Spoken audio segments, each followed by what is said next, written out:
ఇక్కడ 25 పార్లమెంటుకు 25 గెలవాలి. ఇంకో పక్క 160 అసెంబ్లీ సీట్లు గెలవాలి.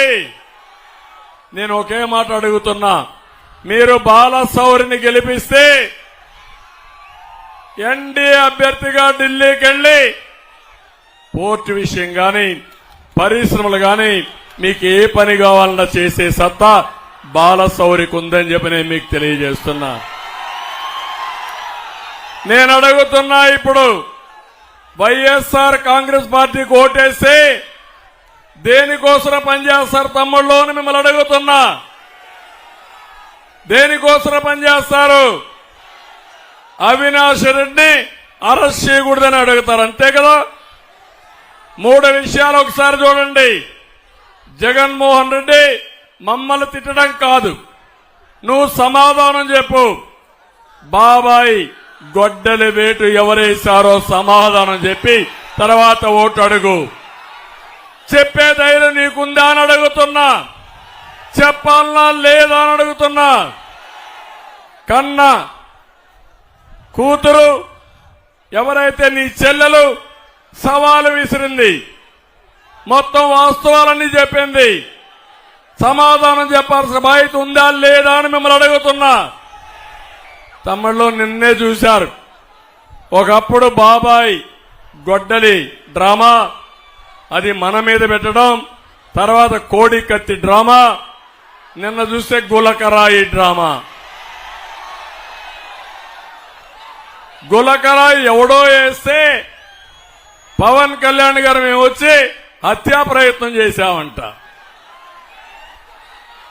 నీ డిపార్ట్మెంట్ ఇది అవునా కాదా అని అడుగుతున్నా. ఈరోజు నీ డిపార్ట్మెంట్ ఉంటే కరెంట్ ఆఫ్ అయితే మేము కారణమా? నీకు చేత కాకపోతే రాజీనామా చేయి, నువ్వు మీటింగ్ పెట్టుకో, నీకు కూడా కరెంట్ ఇస్తాం. ఎక్కడ కరెంట్ ఆఫ్ కాదు. తమిళలో ఈ రోజే ఇంకొక విషయం చెప్పాలి.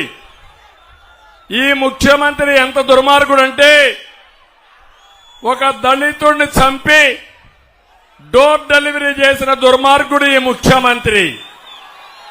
ఇంకో పక్క శిరోమండనం చేసిన వ్యక్తిని ఎమ్మెల్యేగా పెట్టుకున్నాడు. నిన్నే కన్విక్షన్ వచ్చింది.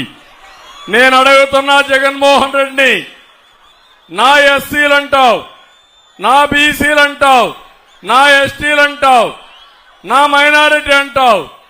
ఇప్పుడు సవాలు విసురుతున్నా.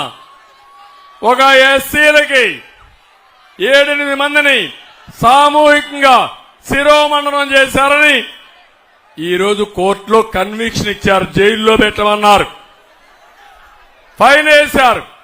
నేను అడుగుతున్నా ముఖ్యమంత్రిని, రాష్ట్రంలో తిరిగే మునుపు సమాధానం చెప్పమని సవాలు విసురుతున్నా. ఎంత దుర్మార్గుడంటే తమ్ముళ్ళు, ఒక అతను మీరు చూస్తే ఎవరైతే ఎన్ఆర్ఐ ఈరోజు చూశారు మీరు, ఆ ఎన్ఆర్ఐని మనం చూస్తే జడ్జెస్ కేసుల్లో ఇష్టానుసారంగా అనుచితంగా పెట్టి వాళ్ళు అతను అరెస్ట్ చేయమని సిబిఐకి ఆదేశాలు ఇచ్చి ఈరోజు ఇంటర్పోల్లో కూడా ఇన్వెస్టిగేషన్ చేసే పరిస్థితికి వచ్చారు. పక్కనే అలాంటి నిందితులను పెట్టుకొని ఈ జగన్మోహన్ రెడ్డి తిరిగే పరిస్థితికి వచ్చాడు. అందుకే నేను మిమ్మల్ని అందరినీ ఒకటే కోరుతున్నా, ఈరోజు రాష్ట్రానికి తీవ్రమైనటువంటి గాయం చేసిన వ్యక్తి జగన్మోహన్ రెడ్డి. 5 ఏళ్లు విధ్వంస అవినీతి రౌడీజంతో రాష్ట్రాన్ని సర్వనాశనం చేశాడు. కడాన ఇక్కడే మనుండి మీ మాజీ శాసనసభ్యుడు, మాజీ మంత్రి రవీంద్ర గారిని కూడా తప్పుడు కేసు పెట్టి జైల్లో పెట్టారు. నా జీవితంలో ఎప్పుడూ మరిచిపోలేను. కబద్దార్ నీతుల నాని, గుర్తుపెట్టుకో, ఒక రోజున నీకు కూడా ఇదే జరుగుతుంది అని హెచ్చరిస్తున్నా. అయితే నేను ఈరోజు కోరేది, ఈ రాష్ట్రాన్ని బాగు చేసుకోవాలి, మళ్లీ ఘాటున పెట్టాలి.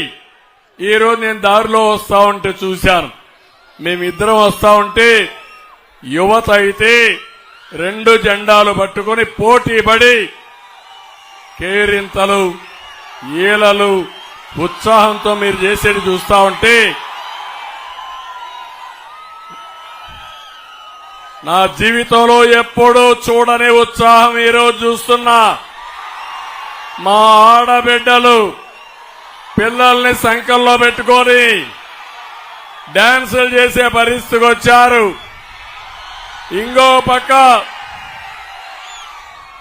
తండ్రులైతే 2 పిల్లలుంటే ఇద్దరిని 2 భుజాలు ఎక్కించుకొని ఈ ఇద్దరి బాధ్యత మీ ఇద్దరి బాధ్యతని మమ్మల్ని చూపించారంటే మా బాధ్యత పెరిగింది. మళ్లీ ఒకటి హామీ ఇస్తున్నా, ఈరోజు మేము సూపర్ 6 తీసుకొచ్చాం. ఇప్పుడే